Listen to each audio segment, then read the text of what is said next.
What's up guys, and welcome to another video. So today is gonna be a special video because I don't know if you know the company 23andMe. It's been popular for a few years, I think now. And what they do is they test your DNA depending on what you want, your ethnic background, your health, and your lifestyle. So there's this company which is called Vital Health, and they contacted me and asked me if they could send me a set for free and actually also test my DNA and basically tell me based on my DNA what a perfect lifestyle would be for me. So this is what I'm going to do in today's video. Obviously, I'm filming the beginning right now and I will have to wait for the results a few weeks, but for you it's all in this video. And let's start with this.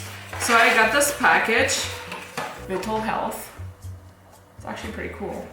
So take your DNA test in the comfort of your own home, get real insights, understand what to change in your diet and lifestyle, and improve your health. So they offer you, this video by the way is not sponsored, they just sent me this for free to test it, and that's what I'm gonna do. Ooh, look at that though. That's kind of cool. To live to access. Okay, thank you for choosing Vital. We developed this DNA test to help you find out how you can work with your genes to improve your health and well-being. This kit contains everything you need to take your sample at home. Okay, let's do this. It's like an Apple experience. Before starting, you must register your kit. Otherwise, the sample cannot be processed. Okay. So it says I have to register my kit. What I'm gonna do now, real quick. 10 seconds later. So I registered online. You only have to put in your name, your email address, your phone, and what kind of kit you have, and if you're female or male, and age. And now step 1, gently open the lid along the bottle line. Got it. Hold the swab by the white cap, taking care not to touch the swab head. Okay. Moist the swab head between placing it on the tip of the tongue. Close your mouth and hold the swab in a closed mouth position for 10 seconds. Open your mouth slightly and rub firmly against the inside of one cheek and lower gums for 10 seconds. It might help to place your middle and... Oh, it's actually... Oh, okay. Placing a tip of your tongue. Okay.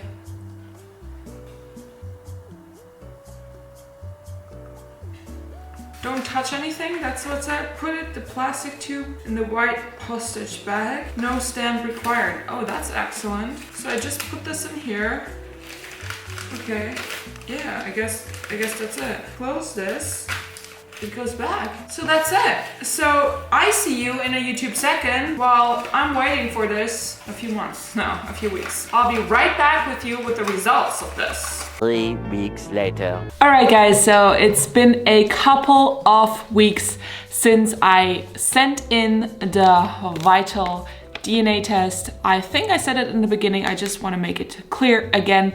I am not sponsored by them, they just offered me to send me a box, DNA test box for free, and that's what I did, and the results are in, and honestly I gotta tell you, I was a little bit shocked. So let's get right into the results. So first is about digestion and lifestyle. First up is alcohol sensitivity. I'm not likely to be sensitive.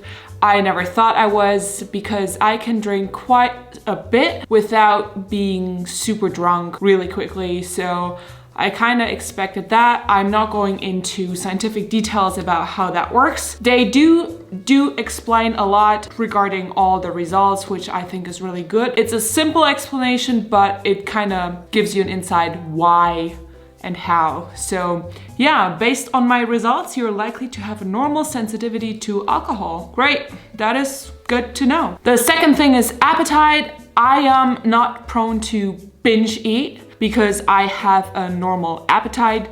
Going into scientific details, it tells me about the gene MC4R that shows or has an effect on appetite and therefore weight. I'm unlikely to be an emotional eater and most likely will have a normal satiety response, less likely to binge eat, have a higher BMI, or having eating related depression.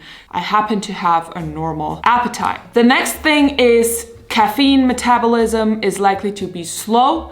I'm not going into details about that gene. I do know that I cannot drink a lot of caffeine. I'm getting caffeine rush. I feel I feel nauseous, I sweat a lot. So I'm not surprised by that result. So that's why I do not drink a lot of coffee. The next one is pretty interesting: digestion and irritable bowel syndrome. Vital says I have the slightly increased risk of having irritable bowel syndrome.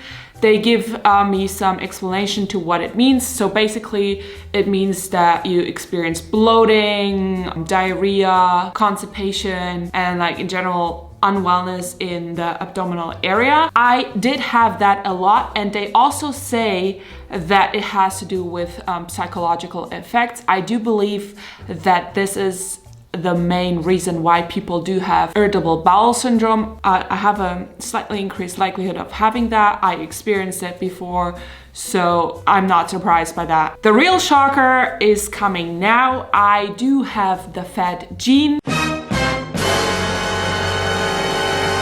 That means I have a very high risk of becoming obese. In fact, they say, Livia, you're likely to have a high risk of obesity. So earlier they explained all the things really well, I thought, but with this particular, like the fat gene, I would say the most scary result in that I did not think that they explained that very well and what that means. They tell me what you can do, balanced diet, exercise. Yeah, but I find they don't really explain what it means really well. So I did some research myself. The fat gene, the FTO gene, has been associated with higher risk of obesity and high risk of diabetes. But what does that mean? There's studies that show that carriers of the fat gene, the variation AA, the variation I have, weighed in general 6.6 pounds more than people who did not carry this variation of this gene. Another study showed that adult humans with this copy AA ate around 300 calories per day more than people who do not have that gene.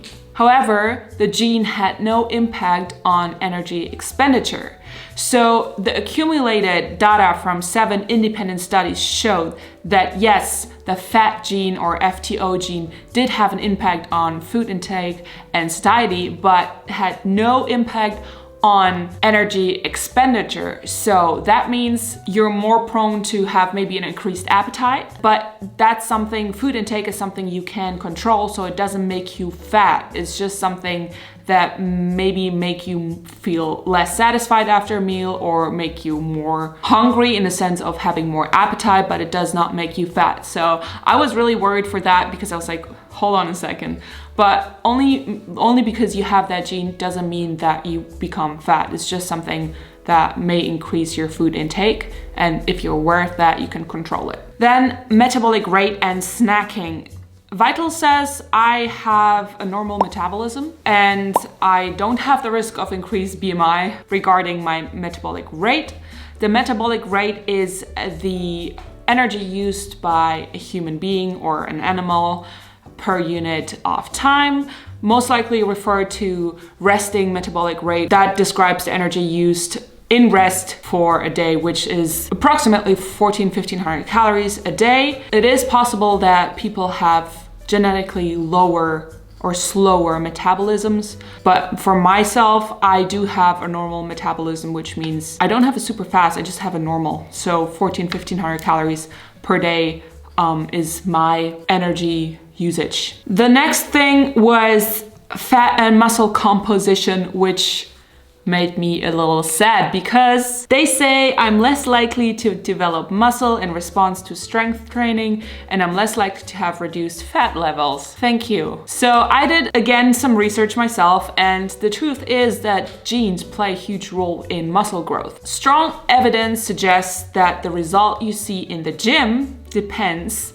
on your genes, meaning it's highly dependent on the efficiency of satellite cell mediated mononuclear addition. That means basically your muscles won't grow unless you have this satellite cells surrounding the muscle fibers and donate their nuclei to the muscle and therefore produce more genetic material to signal the cell to grow. Another study showed the difference between the excellent responders in comparison to average non-responders like me in strength training, and mostly due to satellite cell activation. It means that people who respond excellent to strength training have more satellite cells activation. That means they have more satellite cells surrounding the muscle fiber and therefore are able to produce more muscle. Apparently, I do not have a lot of these cells. Disclaimer real quick, I'm not a scientist. I did research myself. I found a lot of studies. I studied them. I wrote them down. If I made any mistake, just let me know in the comments. I'm just doing some research myself and that is what I found. So I do not build muscle very well, which is kind of sad. But still, also we have to think we are talking in terms of likelihood and likeliness. So it's not said that I don't grow muscle at all. It's just they found a gene that makes it unlikely for me to grow muscle very well. Also, the efficient use of dietary fat. It says I'm moderately more likely to use fat for fuel than store it, which I don't know why they made this red here. It's weird. Should be a good thing.